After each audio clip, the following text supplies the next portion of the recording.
Welcome back, my dear students. Welcome to Nuclear Energy. Nuclear energy എന്ന് വരുമ്പോൾ നമ്മുടെ മനസ്സിൻ്റെ ഉള്ളിലേക്ക് ആദ്യം വരുന്നത് ഹിരോഷിമ നാഗസാക്കി സ്ഫോടനങ്ങളാണ് അല്ലേ. ഹിരോഷിമ നാഗസാക്കി വളരെ ലോകം കണ്ടിട്ടുള്ള ഏറ്റവും വലിയ ന്യൂക്ലിയർ എക്സ്പ്ലോഷൻസ് ആയിരുന്നു. അപ്പോൾ അവിടെ നമ്മൾ കണ്ടത് എന്താണ്? ചെറിയൊരു ന്യൂക്ലിയർ ബോംബ് അല്ലേ. 2 ന്യൂക്ലിയർ ബോംബുകളാണ്. ഒന്ന് ഫാറ്റ് മാൻ, ഒന്ന് ലിറ്റിൽ ബോയ് എന്ന് ചില പേരിട്ട് വിളിക്കുന്ന 2 ന്യൂക്ലിയർ ബോംബുകളാണ് ഹിരോഷിമയും നാഗസാക്കിനെയും ദുരിതപൂർണ്ണമാക്കിയത്. അപ്പോൾ ഈ അതിൽ ഉപയോഗിച്ചിരിക്കുന്ന എന്ത് എനർജിയാണ്? ന്യൂക്ലിയർ എനർജിയാണ് അല്ലേ. അപ്പോൾ ഈ ന്യൂക്ലിയർ എനർജി അത്ര വലിയ ചെറിയ ചില്ലറക്കാരനല്ല എന്നുള്ള കാര്യം വ്യക്തമാണ്. It's A huge amount of energy അല്ലേ. ഈ ഒരു വലിയൊരു എനർജി നമ്മൾ യൂട്ടിലൈസ് ചെയ്തിട്ടുണ്ടെങ്കിൽ അത് മനുഷ്യന്മാർക്ക് ഉപകാരതരത്തിലുള്ളതും ആക്കാം എന്ന് തെളിയിക്കപ്പെട്ടതാണ്. നമ്മുടെ തലയ്ക്ക് മുകളിൽ തന്നെ വലിയൊരു ന്യൂക്ലിയർ റിയാക്ടർ ഉണ്ട് അല്ലേ. ആ ന്യൂക്ലിയർ റിയാക്ടർ അവിടെ കിടന്ന് വർക്ക് ചെയ്യുന്നതുകൊണ്ടാണ് നമുക്ക് നല്ല സൂര്യപ്രകാശമൊക്കെ കിട്ടുന്നത്. നമ്മുടെ സൂര്യൻ എന്ന് പറയുന്നത് ഇറ്റ്സ് അമേസിങ് ന്യൂക്ലിയർ റിയാക്ടർ അല്ലേ. അവിടെ ഉണ്ടാകുന്ന ന്യൂക്ലിയർ റിയാക്ഷൻസ് കാരണമാണ് നമുക്ക് ലൈറ്റ് എനർജിയും ഹീറ്റ് എനർജിയും കിട്ടുന്നത്. അത് തന്നെ നമുക്ക് ചില സമയത്ത് തോന്നും, എന്തൊരു ചൂടാണ് അല്ലേ. ചില സമയത്ത് നമുക്ക് തോന്നണം, എന്തൊരു ചൂടാണെന്ന്. ശരിക്കും പറഞ്ഞാൽ നമ്മൾ സൂര്യനിൽ നിന്ന് എത്രയോ അകലെ കിടക്കുന്ന ആൾക്കാരാണ്. എന്നിട്ടാണ് നമ്മൾ ഈ ഒരു ചൂടിനെ പറ്റി പറയുന്നത്. അപ്പോൾ സൂര്യൻ്റെ അടുത്ത് പോയിട്ടുണ്ടെങ്കിൽ നമ്മളൊരു അവസ്ഥ എന്തായിരിക്കും എന്നൊന്ന് ആലോചിച്ചിട്ടുണ്ടോ? ആലോചിച്ച് നോക്കുക. ഇറ്റ്സ് ഭീകരമാണ് കേട്ടോ. അപ്പോൾ ഇങ്ങനെയുള്ള ഈ ഒരു ന്യൂക്ലിയർ എനർജീനെ നമുക്ക് എങ്ങനെയാണ് യൂട്ടിലൈസ് ചെയ്യാൻ പറ്റുക എന്നുള്ള കാര്യമാണ് നമ്മളിന്ന് ഡിസ്കസ് ചെയ്യുന്നത്. അപ്പോൾ അത് ഡിസ്കസ് ചെയ്യുന്ന മുൻപ് തന്നെ നമുക്ക് എന്താണ് ഈ ഒരു ന്യൂക്ലിയർ എനർജി എന്നറിയണ്ടേ? What is mean by nuclear energy? Nuclear energy ന്യൂക്ലിയസുകളിൽ നിന്നുണ്ടാവുന്ന എനർജീനാണ് അല്ലേ. എന്തോ റിലേറ്റഡ് ആണ്, ന്യൂക്ലിയസും എനർജിയുമായിട്ട് റിലേറ്റഡ് ആണ് എന്നുള്ള കാര്യം നിങ്ങൾക്ക് എല്ലാവർക്കും ഒരു ഐഡിയ കിട്ടിയിട്ടുണ്ടായിരിക്കും. അപ്പം ഇതൊന്ന് ഭംഗിയിലൊന്ന് പറഞ്ഞു തരാം.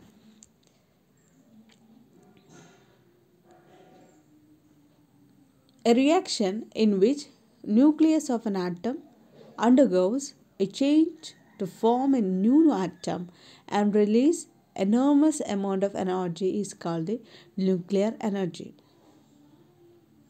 I repeat, a reaction in which nucleus of an atom undergoes change into form new atom and releases amount of energy is called the nuclear energy. Okay, ന്യൂക്ലിയസിന് ഉണ്ടാകുന്നൊരു മാറ്റമാണ് അല്ലേ. ചെറിയൊരു മാറ്റം വലിയൊരു എനർജിയാണ് ക്രിയേറ്റ് ചെയ്തിരിക്കുന്നത്. ഈ ഒരു എനർജീനെ പറയുന്ന പേരാണ് ന്യൂക്ലിയർ എനർജി. ഈ ന്യൂക്ലിയർ എനർജി 2 തരത്തിലുണ്ട്. Okay, we can obtain this nuclear energy in 2 ways. One is nuclear fission. Another one is nuclear fusion. ഫിഷനും ഫ്യൂഷനും ഉണ്ട്. ഓക്കെ, അപ്പോൾ ന്യൂക്ലിയർ എനർജി നമുക്ക് 2 തരത്തിൽ കിട്ടുന്നു. ഒന്ന് ന്യൂക്ലിയർ ഫിഷനും മറ്റൊന്ന് ന്യൂക്ലിയർ ഫ്യൂഷനുമാണ്. ഇനി എന്താണ് ഈ ന്യൂക്ലിയർ ഫിഷനും ഫ്യൂഷനും നോക്കാം. അപ്പോൾ അത് നോക്കാൻ വേണ്ടിയിട്ട് ഞാനിവിടെയുള്ള നമ്മുടെ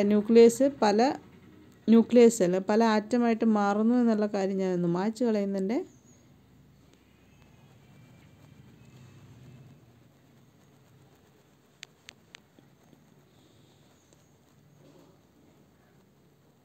ആദ്യം നമുക്ക് ന്യൂക്ലിയർ ഫിഷനെ കുറിച്ചിട്ട് പഠിക്കാം. എന്താണ് ന്യൂക്ലിയർ ഫിഷൻ?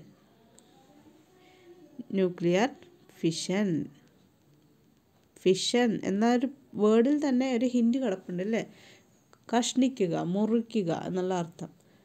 ഇപ്പോൾ ന്യൂക്ലിയർ ഫിഷൻ എന്ന് പറഞ്ഞിട്ടുണ്ടെങ്കിൽ it was first reported by Otto Hahn നിങ്ങൾക്ക് എല്ലാവർക്കും പരിചയം ഉണ്ടാവുമല്ലോ അല്ലേ. First reported by Otto Hahn in 1938. He stated that when a heavy unstable nucleus is bombarded with slow speed thermal neutrons, it split into two stable nuclei liberates enormous amount of heat and light energy. പിടികിട്ടിയോ?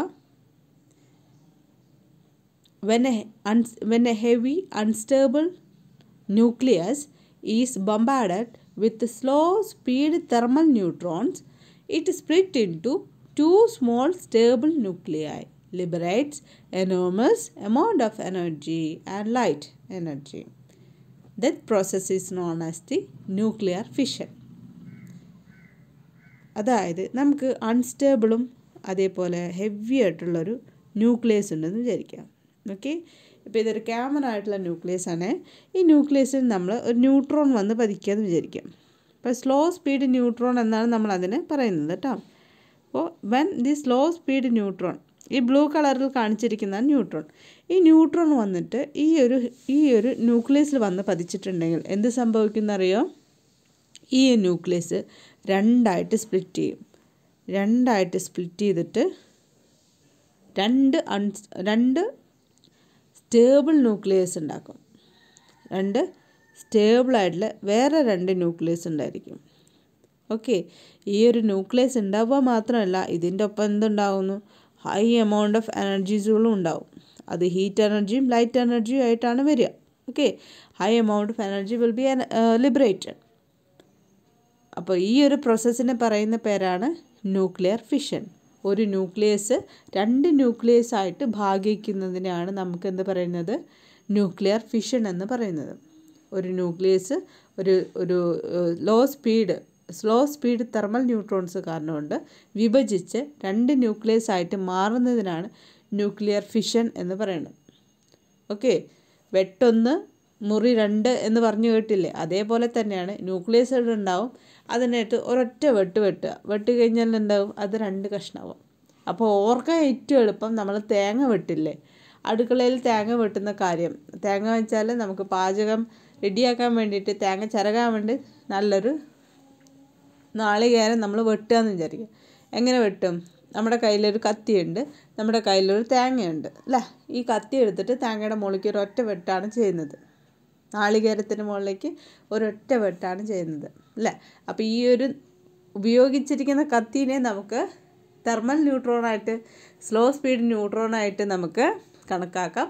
ആ നാളികേരമായിരുന്നു നമ്മളുടെ nucleus. അത് നാളികേരത്തിൽ വന്ന് പതിച്ചപ്പോൾ എന്ത് സംഭവിച്ചു? അത് രണ്ട് കഷ്ണമായി, fission നടന്നു അല്ലേ? രണ്ട് കഷ്ണമായി, രണ്ട് സ്റ്റേബിൾ ന്യൂക്ലിയസ് ആയിട്ട് മാറിപ്പോയി. ഓക്കെ, അതിൻ്റെ കൂടെ ലൈറ്റ് എനർജി ഹീറ്റ് എനർജി ഒക്കെ വന്നിട്ടുണ്ടെങ്കിൽ നമുക്കതിന് എന്തായിട്ട് വിളിക്കാം? ന്യൂക്ലിയർ ഫിഷനായിട്ട് വിളിക്കാം. ഓക്കെ, അപ്പോൾ ന്യൂക്ലിയർ ഫിഷൻ്റെ കൺസെപ്റ്റ് എല്ലാവർക്കും മനസ്സിലായല്ലോ? ഓക്കെ, ഇനി അടുത്തത് നമുക്ക് ന്യൂക്ലിയർ ഫ്യൂഷൻ റിയാക്ഷനാണ്. ന്യൂക്ലിയർ ഫ്യൂഷൻ ആൾ ഫിഷനെ പോലെയല്ല, കുറച്ച് വ്യത്യസ്തനാണ് കേട്ടോ. അപ്പോൾ ഫിഷൻ്റെ കാര്യം ഇപ്പം നിങ്ങൾക്ക് ഒരു നാളികേര വെട്ടിലൂടെ തന്നെയാണ് ടീച്ചർ പഠിപ്പിച്ചത്. ആ ഒരു എക്സാമ്പിളാണ്, നമുക്കത് എങ്ങനെ കണക്ട് ചെയ്ത് പഠിക്കാം എന്നുള്ള കാര്യമാണ് പറഞ്ഞത് കേട്ടോ. വെട്ടൊന്ന് മുറി രണ്ട്, അതാണ് നമ്മുടെ ഫിഷനിൽ കാണിക്കുന്നത്. ഇനി നമുക്ക് നോക്കേണ്ടത് ന്യൂക്ലിയർ ഫ്യൂഷനാണ്. ഫ്യൂഷൻ എന്നൊക്കെ കേൾക്കുമ്പോൾ നിങ്ങൾക്ക് ആദ്യം വരുന്നത് എന്താണ്? ഫ്യൂഷൻ ഡാൻസ്, ഫ്യൂഷൻ സോങ്സ്, അതൊക്കെ ആയിരിക്കും വരിക അല്ലേ? പക്ഷെ ന്യൂക്ലിയറിൻ്റെ കേസിൽ അതൊന്ന് വ്യത്യാസമുണ്ടേ.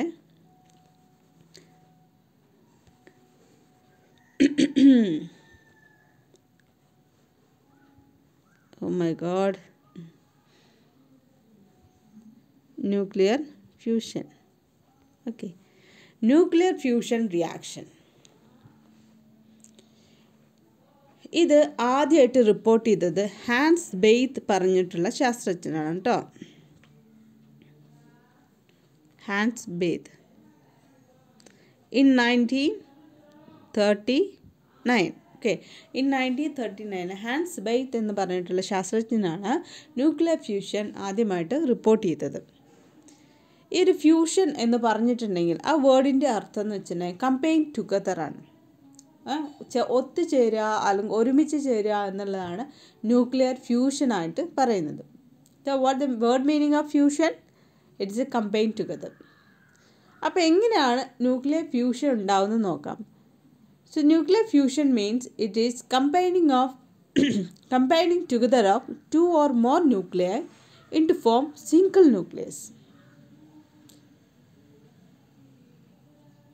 It is combining together of two or more nuclei to form single nucleus. രണ്ടോ അതിലധികമോ ന്യൂക്ലിയസുകൾ ചേർന്നിട്ട് ഒരൊറ്റ ന്യൂക്ലിയസ് ആയിട്ട് മാറുന്ന പ്രക്രിയയാണ് നമ്മൾ എന്ത് പറയുന്നത്? ന്യൂക്ലിയർ ഫ്യൂഷൻ, കൂടിച്ചേരുകൾ, ന്യൂക്ലിയസുകളുടെ കൂടിച്ചേരുകൾ എന്ന് പറയുന്നത്.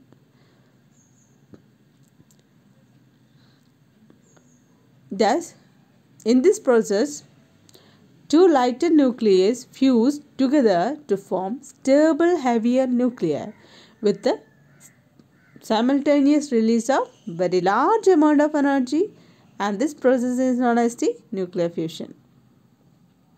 Okay, രണ്ട് ലൈറ്റർ ആയിട്ടുള്ള ന്യൂക്ലിയസ് കമ്പൈൻ ചെയ്തിട്ട് സ്റ്റേബിളും ഹെവിയർ ആയിട്ടുള്ള ന്യൂക്ലിയസ് ആയിട്ട് മാറുക, അല്ലെങ്കിൽ ന്യൂക്ലിയസ് ആയിട്ട് മാറുന്നതിൻ്റെ ഒപ്പം തന്നെ ലാർജ് എമൗണ്ട് ഓഫ് എനർജീസും ഉണ്ടാകുന്നു. അപ്പോൾ ഈ ഒരു പ്രോസസ്സിനെ പറയുന്ന പേരാണ് nuclear fusion. Nuclear fusion, combining of the nucleus to form a single stable nuclei. This energy produced in the fusion reaction is much higher than that produced in the nuclear fission reaction.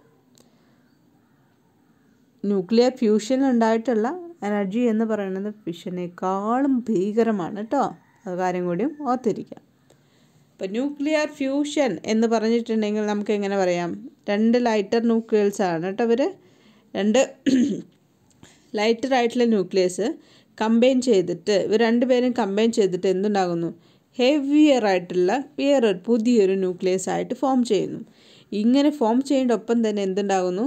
Huge amount of എനർജിയും ഉണ്ടാകുന്നു. Okay, huge amount of energy will be released. Nuclear fusion എന്ന് പറയുന്നത് ഫിഷനേക്കാളും ഭീകരനാണ് എന്നുള്ള കാര്യം കൂടി ഓർത്തിരിക്കാം. Okay, അപ്പോൾ നമ്മൾ ഫിഷനെ പറഞ്ഞു, അതേപോലെ ഫ്യൂഷനെ പറഞ്ഞു. ഫ്യൂഷൻ എന്ന് പറഞ്ഞിട്ടുണ്ടെങ്കിൽ കമ്പൈനിങ് ടുഗദറാണ്, രണ്ട് ന്യൂക്ലിയസ് തമ്മിൽ കൂടിച്ചേരുമ്പോൾ വലിയ ന്യൂക്ലിയസ് ആയിട്ട് മാറുന്നു. അത് വേണമെച്ചാൽ നമുക്ക് ഇങ്ങനെ ഇൻ്റർപ്രറ്റ് ചെയ്യാം. നമ്മൾ നേരത്തെ ഉദാഹരണത്തിലൊരു തേങ്ങ പൊളിക്കലാണല്ലോ പറഞ്ഞത്, നാളികേരം പൊളിക്കൽ.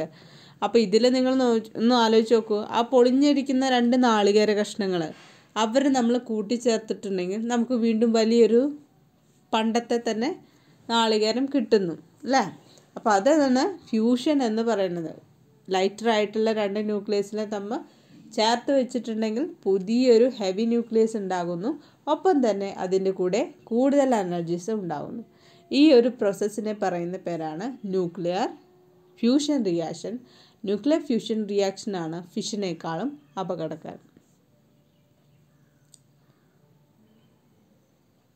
ഇനി കുട്ടികളെ, നമുക്ക് ന്യൂക്ലിയർ എനർജിയുടെ അഡ്വാൻറ്റേജും ഡിസഡ്വാൻറ്റേജിലേക്കും ഒന്ന് ഓടിച്ചിട്ട് നോക്കിയാലോ. എന്താണ് ഇതിൻ്റെ അഡ്വാൻറ്റേജ്, എന്താണ് ഇതിൻ്റെ ഡിസഡ്വാൻറ്റേജ് എന്നുള്ളത്. ഓക്കെ, അപ്പോൾ അതാണ് നമ്മൾ ഇനി നോക്കാൻ പോകുന്നത്.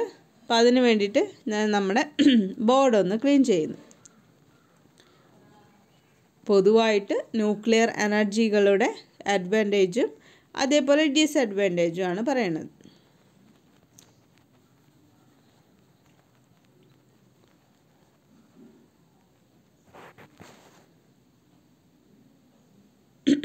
ആദ്യത്തെ അഡ്വാൻറ്റേജ് നോക്കാം കേട്ടോ. ആദ്യത്തെ അഡ്വാൻറ്റേജ് എന്ന് പറയുന്നത് it produces large amount of useful energy from very small amount of nuclear fuel. Right, ഇത് വളരെ അധികം എനർജീസാണ് നമുക്ക് കിട്ടുന്നത്. ആ എനർജി ക്രിയേറ്റ് ചെയ്യാൻ എന്ത് മതി? ചെറിയൊരു ന്യൂക്ലിയർ ഫ്യൂവൽ മതി. ന്യൂക്ലിയർ ഫ്യൂവൽസ് എന്ന് വെച്ചാൽ ഇതിന് ഉപയോഗിക്കുന്ന ന്യൂക്ലിയസുകൾ മെയിനായിട്ട് യുറേനിയം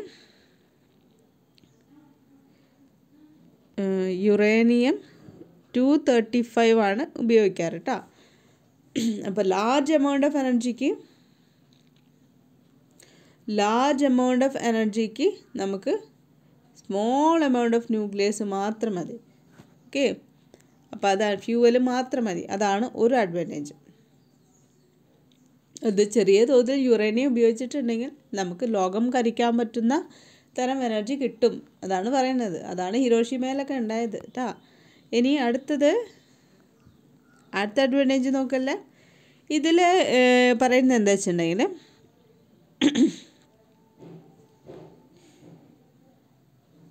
ഈ നമ്മൾ ഒരു വട്ടം ഒരു ന്യൂക്ലിയർ ഫ്യൂവൽ യൂസ് ചെയ്തിട്ട് കഴിഞ്ഞിട്ടുണ്ടെങ്കിൽ നമുക്ക് അല്ലെങ്കിൽ അതിൻ്റെ റിയാക്ടർ ഇപ്പോൾ ഈ ന്യൂക്ലിയർ എനർജി ഉണ്ടാക്കുന്ന ഇൻസ്ട്രുമെൻ്റ് അല്ല, വലിയ ഉപകരണങ്ങളാണ് കേട്ടോ. അവരെ പറയുന്ന പേരാണ് ന്യൂക്ലിയർ റിയാക്ടറുകൾ, ആണവ റിയാക്ടറുകൾ എന്നൊക്കെ കേട്ടിട്ടില്ലേ. ബൊക്കാറോ എന്നൊക്കെ പറയുന്നിടത്ത് നമുക്ക് ഇന്ത്യക്ക് സ്വന്തമായിട്ട് ന്യൂക്ലിയർ റിയാക്ടേഴ്സൊക്കെ ഉണ്ട്. അപ്പോൾ ഈ ന്യൂക്ലിയർ റിയാക്ടേഴ്സിൻ്റെ പ്രത്യേകത, നമ്മളൊരു ന്യൂക്ലിയർ ഫ്യൂവൽ ഒരു വട്ടം ഉപയോഗിച്ചിട്ടുണ്ടെങ്കിൽ ആ റിയാക്ടറിൽ ലോഡ് ചെയ്ത് കഴിഞ്ഞിട്ടുണ്ടെങ്കിൽ ആ ഒരു ചെറിയൊരു എമൗണ്ട് യൂസ് ചെയ്തിട്ട് നമുക്ക് ഇലക്ട്രിസിറ്റി 2-3 വർഷം without any kind of difficulties produce ചെയ്യാൻ പറ്റും. ഓക്കെ, അപ്പോൾ നമുക്ക് കണ്ടിന്യൂസ് ആയി supply of energy is possible. Okay, for 1 or 2 3 years. പറഞ്ഞു വന്നത്, നമ്മളിങ്ങനെ ഓരോ വർഷം കൂടുന്നവരും പുതിയ പുതിയ ഫ്യൂവൽ അതിലേക്ക് ആഡ് ചെയ്യേണ്ടെന്നാണ് പറയണത്. ഒരൊറ്റ ഫ്യൂവൽ യൂസ് ചെയ്താൽ മതി, അത് നമുക്ക് കണ്ടിന്യൂസ് 3 year വരെ യൂസ് ചെയ്യാൻ സാധിക്കും. അപ്പം അതാണ് മറ്റൊരു അഡ്വാൻറ്റേജ് എന്ന് പറയുന്നത്. നമുക്ക് ലെസ് ഫ്യൂവൽ യൂസ് ചെയ്താൽ മതി. ന്യൂക്ലിയർ എനർജീനെ നമ്മൾ നല്ല രൂപത്തിലേക്ക് കൊണ്ടുപോകുന്നത് ഇലക്ട്രിസിറ്റി മെയിനായിട്ട് ഇലക്ട്രിസിറ്റി ക്രിയേഷന് വേണ്ടിയിട്ടാണ് കേട്ടോ. ഇലക്ട്രിസിറ്റി ഉണ്ടാക്കാൻ വേണ്ടിയിട്ടാണ് ന്യൂക്ലിയർ എനർജീസ് നമ്മൾ യൂട്ടിലൈസ് ചെയ്യുന്നത്. അതിനൊപ്പം തന്നെ ചിലപ്പോൾ ഇങ്ങനെ ചില മറ്റ് ആവശ്യങ്ങൾക്ക് വേണ്ടിയിട്ടുള്ള അതായത് ഡിഫെൻസിന് വേണ്ടിയിട്ടുള്ള കാര്യങ്ങളൊക്കെ ഒരുമിച്ച് കൊണ്ടുപോകുന്നുണ്ടായിരിക്കണം. എങ്കിലും മെയിനായിട്ട് ഇലക്ട്രിക്കൽ എനർജീസാണ് നമ്മൾ ഫോക്കസ് ചെയ്യുന്നത്. കാരണം വെള്ളം എന്നൊക്കെ പറയുന്നത് ലിമിറ്റഡ് ആണെന്ന് നമുക്കറിയാം അല്ലേ.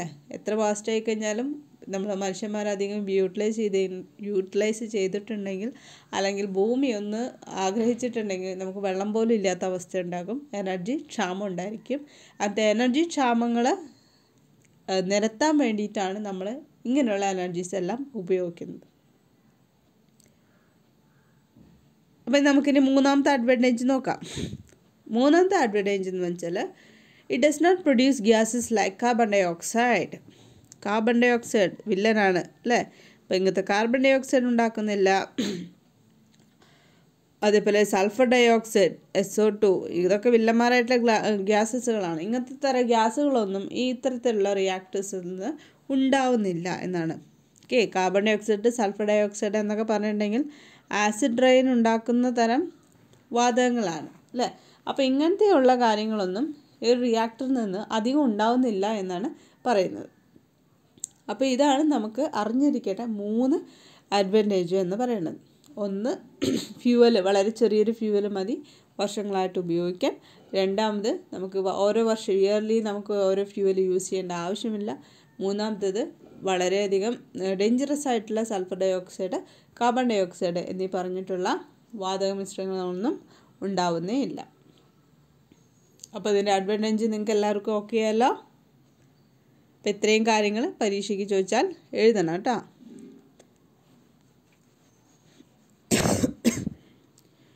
ഇനി അഡ്വാൻറ്റേജ് അറിഞ്ഞിട്ടുണ്ടെങ്കിൽ എന്തെങ്കിലും ഡിസഡ്വാൻറ്റേജ് എന്തായാലും ഉണ്ടായിരിക്കില്ല അല്ലേ. For every action there is no equal and opposite reaction എന്നാണ് നമ്മൾ പഠിച്ചിട്ടുള്ളത്.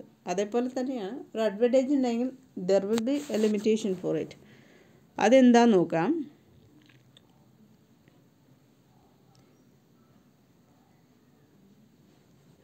Disadvantage of nuclear energy.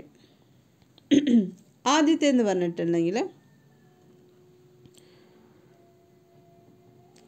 ഈ ഒരു ന്യൂക്ലിയർ റിയാക്ടേഴ്സിൽ നിന്ന് വരുന്ന വേസ്റ്റ് അത് മാനേജ് ചെയ്യാൻ വളരെ ബുദ്ധിമുട്ടാണ്. അത് നമ്മൾ ഇംപ്രോപ്പറായിട്ടാണ് കൈകാര്യം ചെയ്തതെങ്കിൽ നമ്മുടെ മാനവരാശിനെ തന്നെ അത് വളരെയധികം ബാധിക്കും. So improper nuclear waste storage and disposal result in environmental contamination. പ്രകൃതിനെ തന്നെ നശിപ്പിക്കുന്ന തരത്തിലുള്ള കണ്ടാമിനേഷൻസ് വരുത്താൻ, കേടുപാടുകളിലൊക്കെ വരുത്താൻ ന്യൂക്ലിയർ വേസ്റ്റിന് സാധ്യമാണ്. നിങ്ങൾ ചെർണോബിൽ പറഞ്ഞിട്ടുള്ള നഗരത്തിനെ കുറിച്ചിട്ട് കേട്ടിട്ടില്ലേ? അത് ഈ അടുത്ത് ആ ചെർണോബിൽ പറഞ്ഞിട്ടുള്ള നഗരം റിമേക്ക് ചെയ്ത്, അതായത് റിന്യൂ ചെയ്തിട്ട് ഒരു തീം പാർക്കാക്കി മാറ്റിയിട്ടുണ്ട്. ഇപ്പോൾ ചെർണോബിൽ ഇതേപോലെ ഒരു ന്യൂക്ലിയർ റിയാക്ടറിൽ നിന്ന് വന്നിട്ടുള്ള പ്രശ്നങ്ങളായിരുന്നു, ന്യൂക്ലിയർ റിയാക്ഷൻസ് ആയിരുന്നു ഉണ്ടായിരുന്നത്. ആ ഒരു റിയാക്ഷൻ കാരണമുണ്ട്, ന്യൂക്ലിയർ ലീക്കേജ് കാരണമുണ്ട്, അവിടുത്തെ ന്യൂക്ലിയർ റിയാക്ടറിൽ നിന്നുള്ള ലീക്കേജ് കാരണമുണ്ട്. അത് ഫുൾ ഏരിയനെ ബാധിച്ചു. അവിടെ മനുഷ്യന് ജീവിക്കാൻ പറ്റാത്തൊരവസ്ഥ പോലെ ഉണ്ടായിട്ടുണ്ടായിരുന്നു. ബാക്കി കൊണ്ട് വർഷങ്ങൾക്ക് ശേഷം അതിന് നമ്മൾ പുനർനിർമ്മിച്ചിട്ടുണ്ട്. ആ വാർത്ത ഇപ്പോൾ അടുത്ത പേപ്പറിൽ വന്നിട്ടുണ്ടായിരുന്നു. അറിയാത്ത കുട്ടികൾ ജസ്റ്റ് ഒന്ന് ഗൂഗിളിലൊന്ന് സെർച്ച് ചെയ്താൽ മതി, ചെർണോബിൽ. അപ്പോൾ അറിയാം അതിനെക്കുറിച്ചുള്ള കാര്യങ്ങൾ. അപ്പോൾ എന്താ പറഞ്ഞു വെച്ചാൽ, ന്യൂക്ലിയർ വേസ്റ്റുകൾ അത്രയധികം ഡേഞ്ചറസ് ആണ്, അത്രയധികം കോഷ്യസ് ആണ്. അപ്പോൾ അത് ഇംപ്രോപ്പറായിട്ട് നമ്മൾ കൈകാര്യം ചെയ്തിട്ടുണ്ടെങ്കിൽ നമുക്ക് തന്നെ അതിൽ നിന്ന് പണി കിട്ടും. ഇനി രണ്ടാമത്തെ കാര്യം എന്ന് പറഞ്ഞിട്ടുണ്ടെങ്കിൽ ഇതാണ് risk of accident leakage of nuclear radiation. Nuclear റേഡിയേഷൻസുകളാണ് അല്ലേ. അപ്പോൾ ഈ ന്യൂക്ലിയർ എനർജി റേഡിയേഷൻസ് എന്ന് പറഞ്ഞാൽ വളരെ ഹാംഫുള്ളാണെന്ന് എല്ലാവർക്കും അറിയാമല്ലോ. അപ്പോൾ എങ്ങനെ ഈ ഒരു ആക്സിഡൻ്റൽ ലീക്കേജൊക്കെ വരാനുള്ള അവസ്ഥകൾ അല്ലെങ്കിൽ സാഹചര്യങ്ങൾ ഉണ്ടാവാൻ സാധ്യതയുണ്ട്. അപ്പോൾ അത് ഇതിൻ്റെ ഒരു മെയിൻ ഡിസഡ്വാൻറ്റേജ് ആണ്. There is a risk of accidental leakage of nuclear radiation. And third one, the major hazard of nuclear power generation is the storage and disposal of used fuels, അല്ലെങ്കിൽ സ്പെൻഡ് ചെയ്തിട്ടുള്ള fuels. അതായത് നമ്മൾ ഇതിലേക്ക് use ചെയ്തിട്ടുള്ള fuels അതിനെ store ചെയ്ത് വയ്ക്കുക എന്ന് പറഞ്ഞിട്ടുണ്ടെങ്കിൽ വളരെയധികം ബുദ്ധിമുട്ടുള്ള കാര്യമാണ്. കാരണം എന്താണ്, അതിൽ നിന്ന് എപ്പോഴും റേഡിയേഷൻസ് വന്നുകൊണ്ടിരിക്കും അല്ലേ. അപ്പോൾ അതിനെ സ്റ്റോർ ചെയ്യുക എന്ന് പറഞ്ഞിട്ടുണ്ടെങ്കിൽ വളരെ ബുദ്ധിമുട്ടുള്ള കാര്യമാണ്. അതേപോലെ അതിൻ്റെ ഡിക്കേയിങ് എന്ന് പറയുന്നതും വളരെ ഹാംഫുള്ളാണ്. അതിൻ്റെ റേഡിയേഷൻസ് എന്ന് പറയുന്നത് വളരെ ഹാംഫുള്ളാണ്. യുറേനിയം 235 എന്നൊക്കെ പുറത്തൊക്കെ എടുത്തു വെച്ചിട്ടുണ്ടെങ്കിൽ നമ്മുടെ ശരീരം തുളച്ചു പോകാവുന്ന റേഡിയേഷൻസ് വരെ അതിനുണ്ട്. അപ്പോൾ അത് മെയിൻറ്റെയിൻ ചെയ്യാൻ, കൈകാര്യം ചെയ്യുക എന്ന് പറഞ്ഞിട്ടുണ്ടെങ്കിൽ വളരെ റിസ്ക് ഉള്ള ഒരു കാര്യമാണ് കേട്ടോ. നമുക്കതിൽ നിന്ന് വലിയ എമൗണ്ട് ഓഫ് എനർജി കിട്ടുമെങ്കിലും അത് മെയിൻറ്റെയിൻ ചെയ്ത് പോകുക എന്ന് പറയുന്നത് വളരെ റിസ്ക് ഉള്ളതാണ്. ഇനി അഞ്ചാമത്തെ നോക്കാം.